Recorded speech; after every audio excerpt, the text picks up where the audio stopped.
The last thing we left off on was the difference between a charge-off and a collection, whether you owe an original creditor or a third-party collection agency. Why does this even matter? The reason it matters is because when you're dealing with an original creditor, that's usually the person you actually signed up with, which means they're going to have your original documents. They're going to have your ledgers and your payment statements. They're going to have your wet signature. They're going to have your ID. Whatever it is that was needed, especially if you were at a car dealership when you signed up, or if you didn't do your application online, instead you went into a bank. So they are more likely to have the verifying documents to tie the debt to you. Also, collection agencies and original creditors follow a separate set of guidelines. While some of them intertwine, original creditors follow FCRA laws, while debt collection agencies follow FDCPA laws. Why is this important? This is important because how they're reporting on your credit report and the procedures and protocols and regulations that they have to abide by are based off of these consumer laws. This is something that you're able to use to help you actually get things removed from your credit report. If you are dealing with an original creditor, you need to make sure you're asking them to validate the debt belongs to you. They can prove the amount that you owe is correct.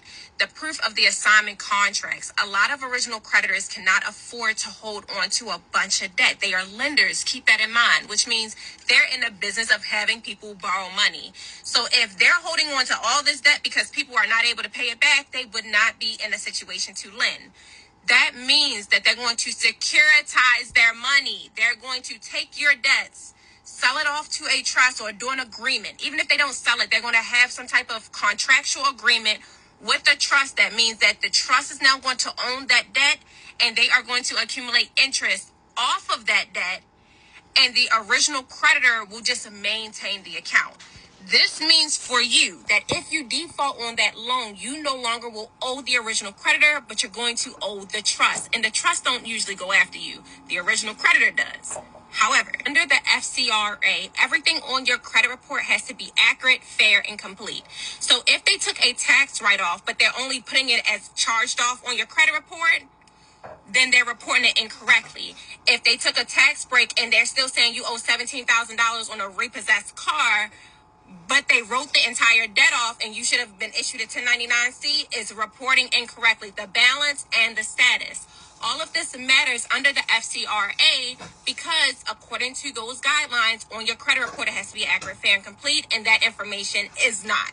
If a debt is uncollectible and the original creditor chooses to take a tax break, which means they choose to do it as a write-off, again, they already are getting paid for the debt by the IRS through a tax credit, which means that they are supposed to issue you a 1099-C and they cannot collect the debt from you anymore. If they are, you can report them to the IRS, and this is illegal. It's against the law for them to do it. They're not going to tell you this, and they may not issue the 1099-C, but guess what? You owe nothing.